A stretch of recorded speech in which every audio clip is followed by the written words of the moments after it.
developing e-learning courses, one of the most challenging relationships you will ever have will be with subject matter experts. Today, I will share with you 5 easy ways on how to work closely with subject matter experts and build a respectful working relationship with them that will facilitate you with a successful development process of your e-learning course materials. Number 1, make a good first impression. A good impression is half the battle. So make clear from the very beginning that while you appreciate your subject matter experts or SME contribution, your roles are equally important. They provide the material and you design it in order to create effective and meaningful e-learning experiences. And both of you do this working together. When starting off a project, take the time to discuss with the SME how you both relate to the project and what the course goals are and learning objectives. Do not skip these tedious first steps. Stating these things from the beginning will help build familiarity and a more clear picture of the team as a whole. Number 2, research the subject matter. Of course, you're not expected to know everything about the subject matter, but knowing a few things will make a world of a difference.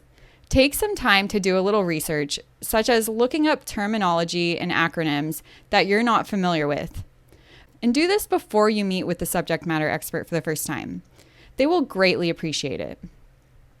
In addition, this initial research will help you create your e-learning course's glossary. If you're not familiar with all the terms and jargon, it's also likely that neither will the learners. Number 3, have clear expectations. To make sure that your subject matter experts are on the same page with everyone on the team throughout the development experience and facilitate the process, consider doing the following things. Write a schedule with dates for content reviews.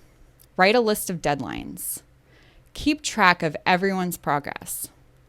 Keep a record of all conversation to avoid misunderstandings. Use a sign-off document that ensures their approval of your course content. And number 4, avoid existing content. Taking a distance from existing content will help you start from scratch, as pre-existing content may dictate how to design the e-learning course. Instead of using existing presentations, begin from a blank screen in a starter template. This way, your SME will become more flexible and creative, and innovative ideas will be stimulated. And number 5, incorporate space for additional information. One of the biggest problems you will most likely face while working with SMEs is to convince them to chop information into bite-sized chunks. It's very difficult for someone who has spent hours creating material to just throw it away. Make sure that you find ways to create in the e-learning course to incorporate an additional information space with the chopped material. At the end of the day, you and the subject matter expert both want the same thing: to help the learners perform at the highest levels.